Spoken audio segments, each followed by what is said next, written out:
Welcome everyone to Mental Health Literacy and Student Learning Outcomes. We are here today to talk about the intersections of mental health literacy and academic achievement. We're going to broaden the conversation to really think about how curriculum and instruction can actually be a student mental health platform and how student mental health can be a curriculum and instruction platform. My name is Leora. I'm going to get into that in a second.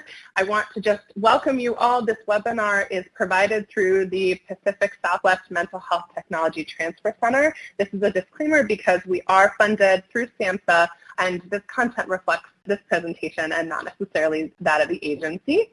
If you are unfamiliar with our new Mental Health Technology Transfer Center, MHTTC, this is a new initiative by SAMHSA. Fall of last year, SAMHSA divided the country into different regions to provide free to low cost technical assistance for anything that relates to supporting the mental health workforce.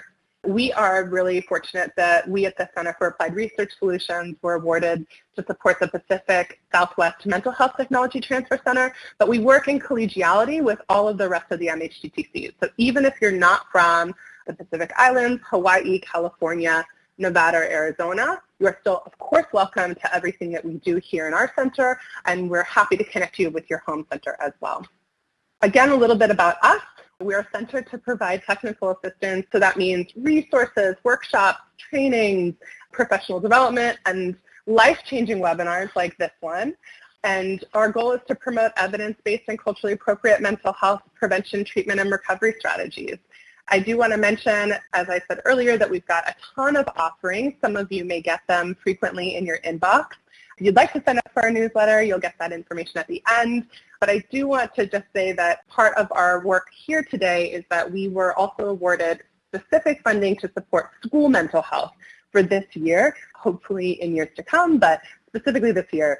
So that's the context that brings us to the conversation.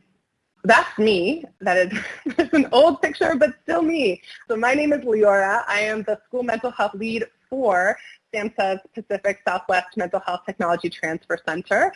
I have a wide kind of breadth of what brings me to this conversation, but I do want to say that my background is in teaching. I got my teaching credential in Oakland, California, and got to be raised as a teacher in the small schools movement, and then worked for a while in college and career-going coaching. So I was working with different unified school districts from across the state of California to think about how curriculum and instruction could be integrated to support equitable post-secondary outcomes. And I experienced a lot of different events that happened while I was working in school communities, primarily the loss of some young people that I was organizing with, that really threw me into thinking about how can schools be the platforms for trauma healing. And so I just want to say that what brings me to this conversation is that I sit at the intersection of educational equity and school mental health. And so it's kind of unique standpoint, but that's what brings me to the conversation today. We're going to start with introduction and grounding. So what brings us to this conversation? You just heard a little bit from me about my own why and the framework of this conversation. When I say school mental health, what does that mean? When I say student learning outcomes, what does that mean? There are many of us on the line who are in the role of school mental health from a clinical perspective or a behavioral specialist perspective, and there might be folks on the line who are coming from a community-based organization or who have the hat of district leadership from a curriculum and instruction. There are many different paradigms, and that's what makes this conversation so rich. So I'm going to try to be a weaver today and bring some through lines of all the different conversation points and strands together as best I can in 50 minutes. After we do the introduction and grounding, we're going to actually get to think about how to kind of bridge the divide with academic achievement, student supports, and mental health literacy. I know from working in districts that they are often literally separate departments, curriculum and instruction, student supports, school mental health, and they all serve and support the same folks. Part of our work is to shift from the provider's perspective to the recipient's perspective, which in our case are young people in our schools. And so how do we create a holistic vision of this content? And then we'll close with questions and what resources can help us move the work forward. Part of what brings us to the conversation is that we want to talk about what are some common mental health issues for young people and how might that impact learning outcomes. So I know from coaching and working with folks who are in the school mental health world, sometimes there's a lot of frustration. There's this like, well, how do you not understand that student mental health is the foundation? And on the flip side, from an academic achievement and curriculum and instruction standpoint, a vision that that is the priority of schools and school mental health needs to be secondary. And so actually what we're doing in this conversation is thinking about how they can live together in tandem. We're going to think about what the relationship is between socio-emotional development, student learning, and academic success. And then what I'm really excited about is, showing an example of many ways that curriculum can actually be the platform for mental health literacy. So we're going to get into what student learning outcomes is. That might be an unfamiliar term for some of you. I know for me, when I was a teacher and then curriculum developer and curriculum coach, that student learning outcomes was a common term that we used. And I never, ever heard the word mental health literacy in my doctorate in education, in my teaching credential. Now in the school mental health world, we use the word mental health literacy really fluently and frequently. So we're going to get into what that means. I just want to ground us for a moment. We know from the National Institute of Mental Health that 1 out of 5 school-age young folks experience symptoms, so just symptoms, of diagnosable mental health or behavioral health conditions. So 1 out of 5. And we know, also from the National Institute of Mental Health, that only 20% of that 1 out of 5 actually receive treatment for those symptoms. So that is a national statistic. It might be larger, it might be smaller, depending on where we are in the country. But I want to ground us in why this conversation is important, because we have to come to this discussion with a sense of urgency. This is not merely for play. This is because our young people are hurting, and we are here because we want to figure out how to create more equitable systems and structures to interrupt and prevent that hurt. So in the context of this conversation, I mentioned earlier that one of our goals is to bridge the divide. So all of these conversations, college and career, social-emotional competencies, school mental health, trauma-informed pedagogy, they sometimes tend to float in seemingly disparate conversations, sometimes even disparate cubicles. And one of the outcomes of this discussion is to move us towards a combined approach or a more holistic approach towards school mental health and student learning outcome fluency. I want to pause in this slide to be really clear about why we are distinguishing some of these terms, especially school mental health and socio-emotional competencies. So oftentimes we talk about school mental health interchangeably. They are not interchangeable. They can coexist. I just want to be clear that socio-emotional learning, which has really grown due to national support and also ground-up support in the last 20 years, the programming can, but doesn't always necessarily address mental and emotional needs. So CASEL, one of the nation's kind of housing of SEL work, resources, training, research, really lands SEL as instructional, as student-centered learning. So what are we doing in the classroom to support the individual self-skills in our socio-emotional awareness? And when we use the word competency, that's really what we're talking about, skills and abilities for students to apply specific skills like self-regulation, self-awareness, relationship building with themselves and potentially with those around them. And SEL can be really promotive and protective for mental health, but it's not necessarily always a school mental health service. And vice versa, a trauma-informed pedagogy may not be a clinical school mental health service. An SEL competency may not even be trauma-informed. And college and career, as we know, can even be even more separate from this whole conversation. The through line, that one thing that combines all of this together, is the young people who are navigating our schools and our classrooms and our hallways. So let's dig into what are we talking about when we say the word flow. So a student learning outcome is the attitude, disposition, knowledge, the way in which our young people should, would, could be when they leave our halls. So at the Center for Powerful Public Schools here in Los Angeles, they always say, okay, if you're imagining a young person graduating, In their head space, what should they hold as knowledge? In their hand space, what should they hold as skills? In their feet space, what should they hold as application, as literal competencies to be able to do? And so student learning outcomes are the collective experience of knowledge, skills, and attitudes of what students should be expected to acquire. I really want to be clear that student learning outcomes are school-wide. So some people say school-wide student learning outcomes, and they are really based on the mission and the vision of the school. So this is deep work that school leadership and teachers and hopefully students and families do together to articulate for each grade what are the indicators that would get us to our student learning outcomes so that when our young people graduate, we have clear and explicit expectations. We're going to actually get into an example of a school that has articulated student learning outcomes in the end. So if this feels a little fuzzy to you right now, hang on tight and we're going to get there. So let's talk about mental health literacy. Again, as I mentioned, as an educator, I never use the word mental health literacy, but in the world of school mental health, it's used quite frequently. But I wanted to do a kind of a capture of where it's come from and where it's going for the purposes of our conversation.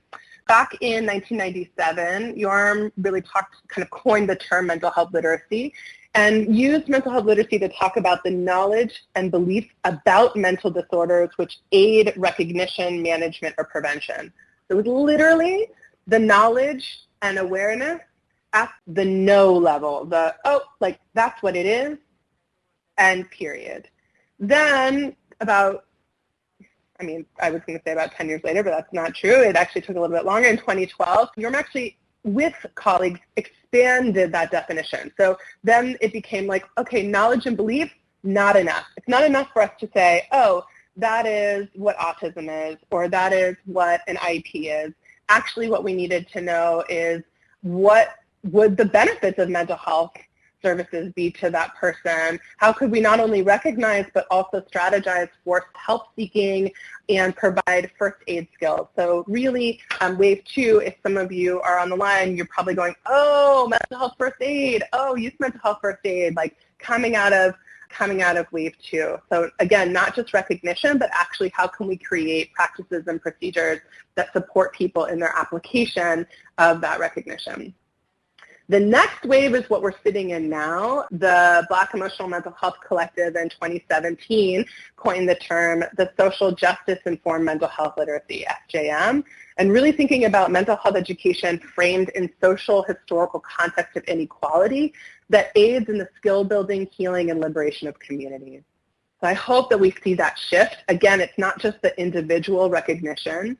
It's recognition of mental health literacy that's embedded in the socio-historical context and whose outcome is actually healing-oriented, not just treatment-oriented. So there's much more that I can say about this, but what I really want us to kind of hold on to is that when we talk about creating mental health literacy within ourselves and our young people, we're talking about recognition of symptoms or illness. We're talking about knowledge, so sources of information, risk, protective, and promotive factors, causes, self, and collective health, and then attitudes, like our belief systems about mental health illness, our belief systems about help seeking, and then consciousness raising and direct action to address the social inequities that may have contributed to some of the issues that our young people are holding on to. Okay, so what does mental health services and academic achievement even have to do with anything? This is a conversation. I know that there are a lot of folks on the line who are coming from their Project Aware hat. It's definitely, when we were the Aware Technical Assistance Center, this is something that came up frequently, which is like, how do I talk to my colleague in the other department about why we matter? We are not just non-cognitive. We are the basis of cognition. And so I wanted to just note that the National Association of Elementary School Principals in June of 2018, I don't know if anyone saw this report, but they did a 10-year kind of trajectory trend growth report, and they found that socio-emotional learning, mental health, and students experiencing poverty were the top 3 related concerns of pre-K through 8th grade principals. So our school leaders are identifying socio-emotional learning, mental health, and the context that our young people are living in. Those 3 were not even in the top 10 in 2008. So in 10 years, our school leaders are really seeing the shift. And now we don't know if that shift is because that's what young people are dealing with, or young people are feeling more efficacious and advocating for themselves, or that there's a shift in awareness, right? But we know that educational leadership they're ready for us to support them in moving towards this intersection of student mental health and academic achievement. So we've got many studies that show that school-based mental health services are associated with a variety of positive student outcomes. So improved attendance, improved academic achievement, reduced discipline referrals, and decreasing in student risk-taking behavior. I want to be really clear that when I say student mental health services, it can be many different things. So this can be an on-school site mental health services. It can be a school-based health center. It can be a psychiatric social worker. It could be a multi-tiered systems of support. So the definition is pretty wide in terms of what we mean when we're saying school mental health. But I do also want to say that in Erickson and Abel in 2003 found that 46% of high school dropouts were related to mental health concerns. And if we are coming from a more equitable and systems approach, we actually would say a push out. So our young people who are leaving our schools, as it relates to academic achievement, there might be some correlation and potential causation with a lack of school mental health services. And again, when we're talking about academic achievement, we're talking about standardized tests, pass rates of exit exams here in California, like the Casey, GPAs, SATs, ACTs, and I'm sure that there are many other ways that we define academic achievement, but we've got really, really strong research to support the relationship between school mental health and academic achievement. In terms of socio-emotional development, and I'm going to talk first about individual students and then share some results around school-wide. So we've got some pretty good data that shows the positive value of socio-emotional interventions. So like I said earlier, SEL defined as curriculum or programs in schools that support student self-awareness, self-management, responsible decision-making, social awareness, and relationship skills. There's a relationship between SEL and general well-being, and that general well-being can predict a higher GPA in the year following, and that long-term academic outcomes are actually associated positively in the short term at the individual level. I'm going to also share about socio-emotional development and academic success. From the school-wide results, this is really important. Yes, socio-emotional development is important at the individual, but we really want to shift the concentration to thinking about school-wide outcomes. And so we do have some good research coming from 2011, so pretty recent, that shows that integration, of course, with fidelity of positive behavioral support, which is a form of MTSS, multi-tier system support, can strengthen school-wide proficiency in math specifically and reduce suspensions. Now that might have to do with a shift in the adult attitudes and behaviors around young people and a kind of shift in perception that behavior is our body's explanation of the state of our nervous system, right? That's a big shift in adult awareness of reconceptualizing what behavior looks like. But we also found that over a review of 213 studies that universal SEL programs do have positive school-wide impact on standardized tests in reading and math and in overall grades. Now, again, that also might mean there are many different variables in this, and one of them could be that it's because SEL sometimes takes place in advisory and that we are supporting our teachers to have more intensive relationships and more attuned relationships to what our young people are feeling, needing, and making meaning of.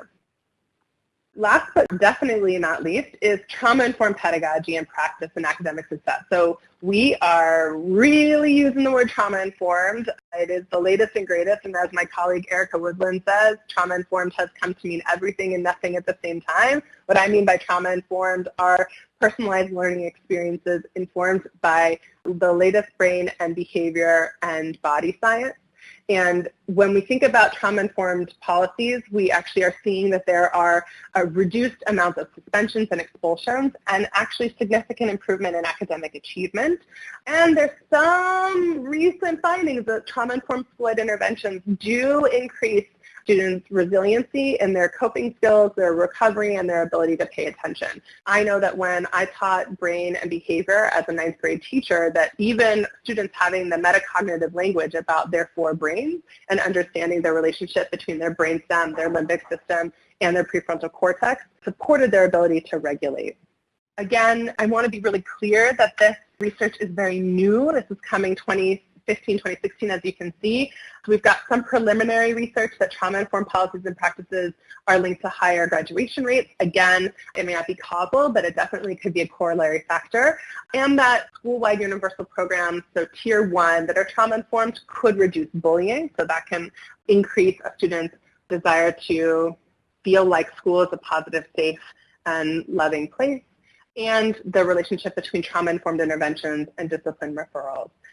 So all that to say is that we have some pretty good research right now that can arm us, that can support those of us who are advocating for trauma-informed, for school mental health, or for SEL supports in schools, that there is a relationship, a strong positive relationship with academic achievement and performance. Just to be clear about college and career outcomes. So when I'm talking about college and career outcomes, I really mean that every young person, by the time they graduate, has a meaningful, individualized, co-created post-secondary plan that makes sense for them and their family and their community. And that can mean college, it can mean career, but it means that there is a plan and a supported, just like we would do in IEPs, that there's a supported off-ramp from high school into the post-secondary world. And when we think about the intersections of student mental health and college and career outcomes, I think there are many of us on the line right now who have seen a lot of reports coming out from colleges themselves that they're receiving students who are really experiencing a manifestation of mental health conditions when they get to a college campus or when they get onto the job. And so we want to think about, again, the pipeline as fluent, because our young people are navigating with one body that pipeline. So as I mentioned, we know that most mental health conditions manifest in teens and young adults before the age of 24. So that means that we, as the K-12 humans, and there are potentially some post-secondary humans on the line too, that we have an imperative to give students the best possible skills to traverse biological and social and emotional stressors. Part of the work is to think about the intersection between student mental health and college and career outcomes as a through line, not an addition to, but as a both and. We are getting now to my favorite part of the conversation, which is integrating the work into the work. So our work is to support every young person to feel loved, to feel cared for, to feel seen, and to feel like school is a platform for their own self-learning, self-discovery, and that work is deeply inherent into our actual work around providing deep learning experiences, academic achievement, and student success.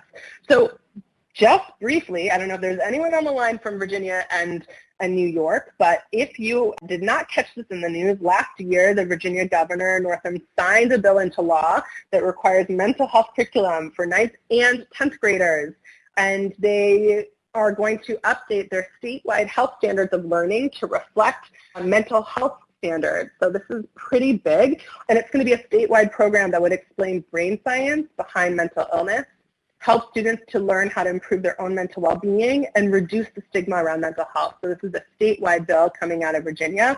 And then up north in New York, Governor Cuomo in 2016, so a couple years ago, but it did become effective July 1st of 2018, really kind of did a first of its kind law. And by the way, this law was developed grassroots, so by teachers, social workers, school mental health professionals, to require schools to address mental health in health education programs. So I know that I went through 4th grade, 9th grade, and 10th grade when bio and health education was integrated, and not once did we talk about mental health, emotional health, we talked about physical health, and those two, of course, are interlinked.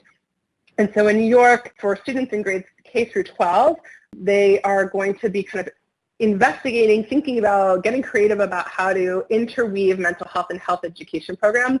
But unlike Virginia, they're not going to have a statewide kind of standards for mental health. So those are two examples of how the work is being integrated into the work.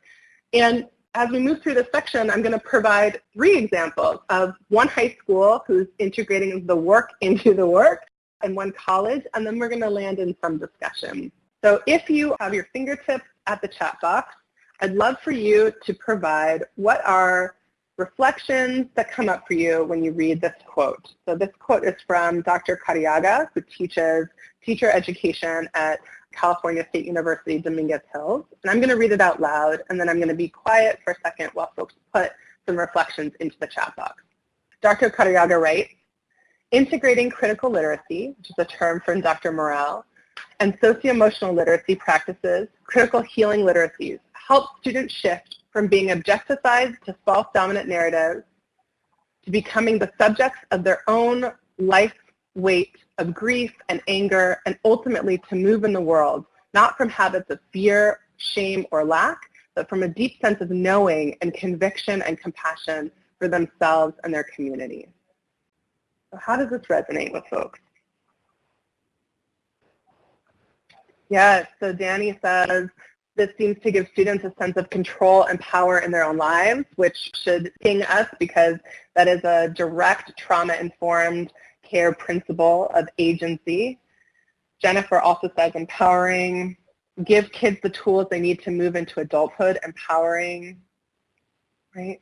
And Melissa, we might even shift it into acknowledging the tools that our young people already have and feeling and helping them make meaning of the skills either through academic and curricular instruction or through our socio-emotional learning or mental health to help them move through the world in a different place.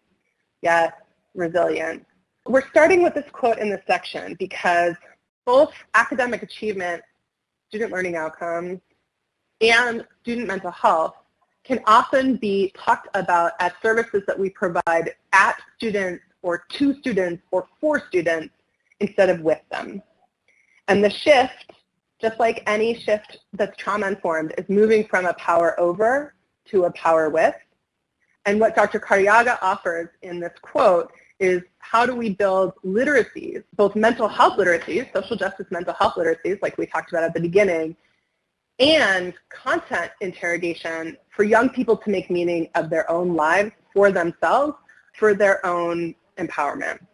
We're going to talk about instructional intersections. So this comes from Dr. Cariaga's work called Pedagogy of Wholeness, Cultivating Critical Healing Literacies with Students of Color in an Embodied English Classroom. And the link is at the end in the resources. And so Dr. Cariaga sat with these 3 questions. How do students of color describe the impact of trauma in their lives and their learning? How does a teacher create and implement healing pedagogies in an English classroom? And how do students of color respond to healing pedagogies in an English classroom? And what Dr. Cariaga did is she worked with a group of students for 1 year in a high school in South LA, a similar high school that we'll be describing later. And what she did is she created a project-based learning called the Healing Grief Project, where she invited students to identify loss in literature and then helped them research how to provide culturally responsive ways for them to act as the quote-unquote treatment provider, or to put them into the provider's shoes, and then to come up with ways to respond to their clients' needs. And I'm going to show you what that means in a little bit. And they presented their project to a panel of industry experts, which meant that she was literally linking the students' curriculum with healing modalities and talking and investigating what grief means for them, what grief meant for her as a teacher, and how literature can help us understand grief and trauma and healing in an English classroom. What she came up with was this essential question was, what does it look like to create safety, bravery, and belonging in a place that is inherently unsafe? And students then kind of explored that question, and she as an instructor explored that question in her role as a 11th grade English teacher. Another example is Stone Child College. I'm not sure if any of you are familiar with Stone Child College, but in 2013, Stone Child College started to engage in a 3-year process of designing and developing comprehensive curriculum on historical trauma with the ultimate goal of individual and community healing. So at college, which is an Indigenous Native tribal college, all first-year students created a project that really started from a spiral model, as you can see in the lower right-hand corner, where they started with the student's experience, then looked for patterns from a socio-historical context, added new information and theoretical framework, then developed and practiced skills and strategies to interrupt historical trauma in themselves, and then applied to action. So this is a way that we're seeing literally a trauma-informed lens be the cornerstone of a pedagogical practice. And these 3 questions that you see on the slide are the 3 questions that students grappled with in a held and contained way from a curriculum and instruction paradigm. So what does historical trauma look like? How does it feel? And what does it feel like to be healed? So not only are they doing the knowledge, they are embodying the knowledge and then experiencing what it could look like from an application space. Some of you might be familiar with the Bloom's taxonomy, so I hope that some folks are nodding and smiling. You either remember this for yourselves as students or from your teacher education days, or if you've ever applied to a conference, usually they'll have you say, how are you moving from remembering to creating? The Bloom's taxonomy came out a couple years ago, and it is a framework for us to think about moving learning from just working memory, knowledge integration, into actual creation and applying. I wanted to kind of land here for a minute because when I'm talking about curriculum and instruction, if you look at this, we're actually also talking about deep mental health literacy and mental health treatment. We move from just knowing, just knowledge of what mental health is. Then we move into understanding its meaning for us and the people that we love.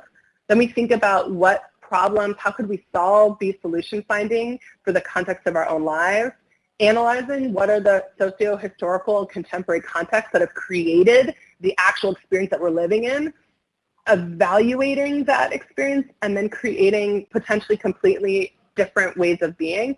That means that we are moving from just being passive recipients into actually being empowered, almost digesters of our own experience. And so this, from recognizing to creating in Bloom's taxonomy, this is the way that many teachers create curriculum. We move from really basic knowledge into really advanced ways of applying knowledge, so we can actually think about this in parallel to mental health literacy.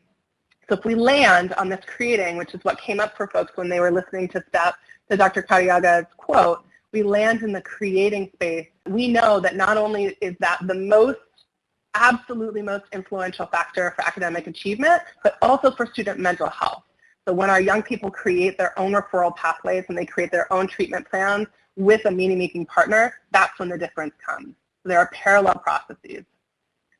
So I'm going to take some time. I'm really excited about this, y'all. I hope that you are too, to do a spotlight into the Community Health Advocate School.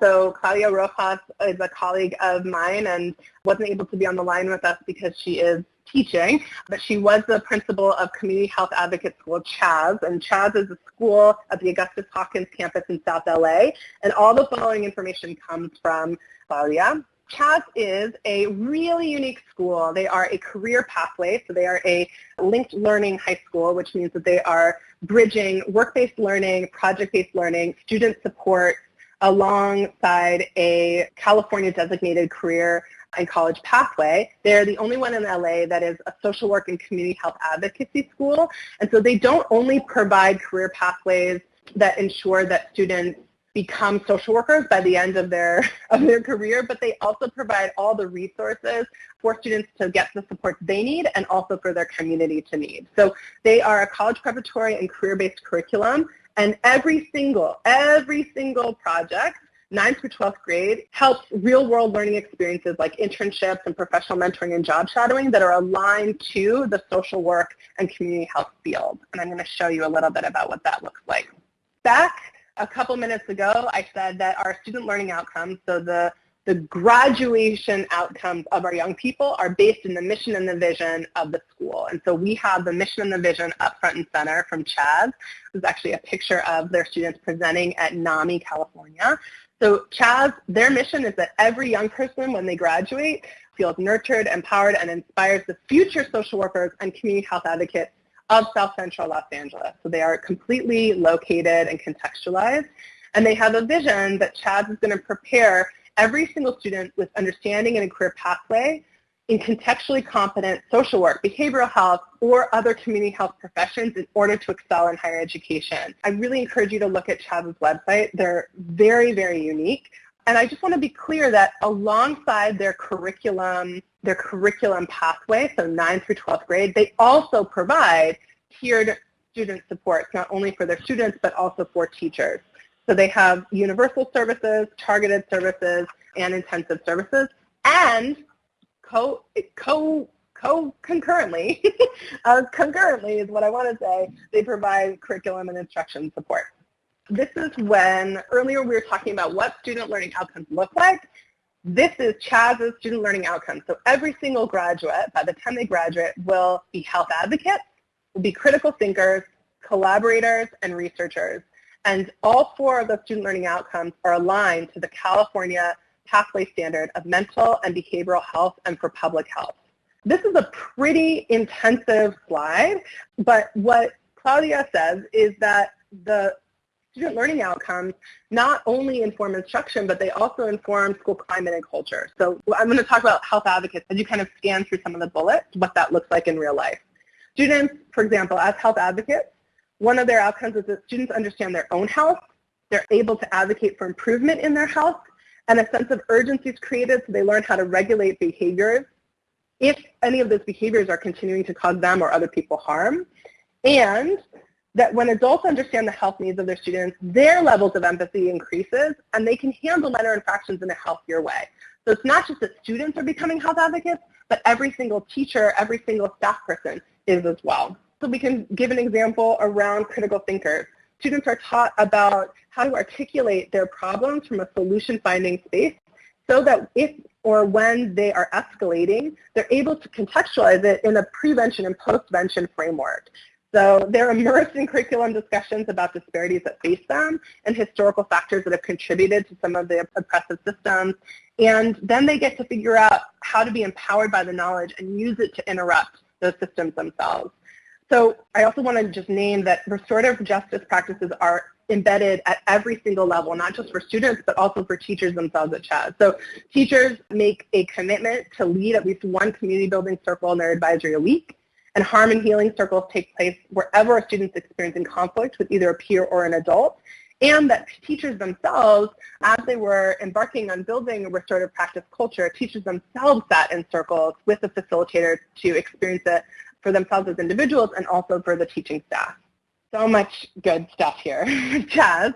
And they designed standards and project-based curriculum according to the mental health recovery framework from the Human Services Academy model. For some of you who are in the mental health profession, this should look pretty similar or pretty familiar. And basically what they did is they took that mental health recovery framework, hope, empowerment, self-responsibility, and a meaningful role in life, and they contextualized it for what they wanted their students to be able to know, do, and be by the time they graduate. So I'm going to show you what that looks like in a curriculum space. This is their essential questions for each grade, 9th, 10th, 11th, and 12th. And I'm going to give examples of what that looks like. As they summer bridge into 9th grade, all 9th graders are invited to participate in a project-based learning course called Trauma and the Brain to learn about their brain, their behavior, and Trauma 101 so that when they enter high school, they have both the knowledge and the tools and the attributes to be able to navigate themselves, their own bodies, and understand the context of the work. In grade 9, they take a course called Geography of Health, and they do a project called Rebuild Health LA, where they pick a building in their community and think intracurricularly, so from a multidisciplinary perspective, about what health means for their community. In grade 10, they do an Introduction to Social Work and Health Advocacy course, and they have a project called Collective Resilience. In grade 11, they take a Statistics for Health, and I'm going to show you in a little bit about what they do with their project on Catcher in the Rye. And in grade 12, they actually have an internship or an integrated job shadowing with behavioral mental health partners, so either at local universities or at a service provider in the area, so that young people are consistently held up with professional standards of the work. And then they create a research project that lands with that question at the end: how will I continue to advocate for healthier communities? We're going to do a kind of double click into what this looks like. So on the left is that 11th grade project that I just mentioned, Statistics for Health. And on the right is the grief project that I mentioned that Dr. Cariaga led her students through. I just want to note that this is not better or worse. These are two examples of how to use curriculum and instruction and integrate mental health standards, knowledge concepts, and practices so that young people not only understand the curriculum from a literacy standpoint, but also understand how that curriculum connects with their lives and how their lives connect with the curriculum. And then actually take a professional seat, right? So imagine you're a mental health professional who specializes in adolescent mental health, and Holden from Catcher in the Rye is your client, and you need to evaluate him. Is he depressed? Is he anxious? Is he suffering from PTSD? And if we imagine all these questions in this prompt, what it also means is that in the project that the instructor in 11th grade is also supporting through an English classroom, supporting students to build their mental health literacy. We also then can see on the right of what it could look like to build a social justice mental health literacy perspective. Using a grief framework, Weller's 2015 5 Gates of Grief, Dr. Cariaga had her students perform internet research and interviews, and using their own grief experience, determine what their client was a character in a piece of literature, what their client is experiencing, or what the community that your client belongs to is experiencing that can support healing, which is a completely contextualized and embedded approach to understanding that we are not just individuals, we are social beings, and our mental health learning and healing is all collective. And again, as I said earlier, on the right, Dr. Cariaga's prompt has students then explain how they're going to support their client and how that can help their own community to a panel of experts. Where we are landing, some key takeaways, is that one, the concept of mental health literacy is a constantly expanding idea. So right now we're in the movement of social justice mental health literacy. It might be something in 5 years and 10 years, and actually what would be even, for me, what's even more exciting is to think about how our own students are defining what it means to be mentally healthy and literate, and really listening to our young people about what that means for them and the people around them and the people that they care about. We also want to land that school mental health approaches can be, yes, comprised of services and programs, and a school's curriculum and instruction can actually be deep opportunities for student content and learning. That's the biggie. Like, if anything, that is the big takeaway. And the last is that non-cognitive or non-academic, it's all false terms. So if you hear anyone say that's a non-academic practice, or that department is part of non-cognitive support services, we actually want to interrupt that kind of false paradigm and really understand that all learning is integrated, that we cannot make meaning in our prefrontal cortex until we feel safe and loved and in relationship from our limbic system and our brainstem. And all of us on the line are completely together in what we need to do in order to provide student mental health learning outcomes so that each one of our young people graduates feeling seen, feeling loved, feeling empowered, and the people who provide them those services do as well. I'm going to close here and just note, and this comes also from Dr. Cariaga, who says that we have some work supporting teachers supporting their students with trauma, but most of that focuses on classroom management and not on integrating trauma-informed care into curricular content. And I hope that as we move forward, we can think, again, not only about services as part of one department in school and curriculum instruction as a separate one, or college and career-going culture and career-going programs in one, and trauma-informed programs in the other, but actually that they are holistic, collective, and completely intertwined. I want to offer that, again, this presentation, this conversation was using an example out of California. Some of these examples may really differ depending on where you come from and the communities that you're serving, but the concept is the same. So even if the examples didn't necessarily ring true, right, you might think, well, we don't have California mental health pathway, but there might be some ways in which we can still integrate the concept and the work together. So as you know, this webinar was part of a series. This is the first mental health literacy and student learning outcomes as an introduction. On April 4th, we're going to be having a session, and I'm so excited for Leah Harris and Kelechi Obozo on trauma-informed suicide prevention strategies for educators. It's going to be an incredible, incredible session. And in May, we'll have a session that focuses on how teacher collaboration with psychiatric school, social workers, school counselors, principals collaborate for school wellness.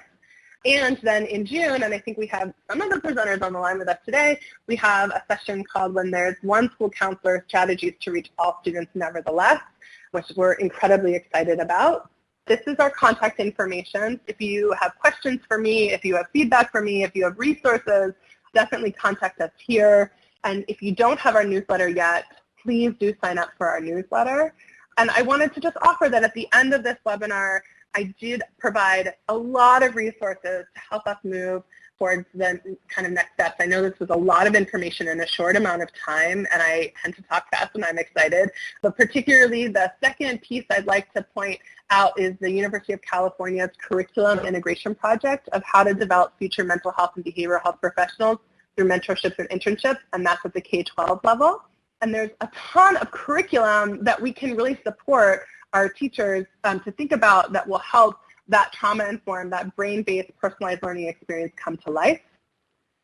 And again, of course, all the references are at the end, along with information about Chaz. So I am going to just pause at the contact information just so that you have it again.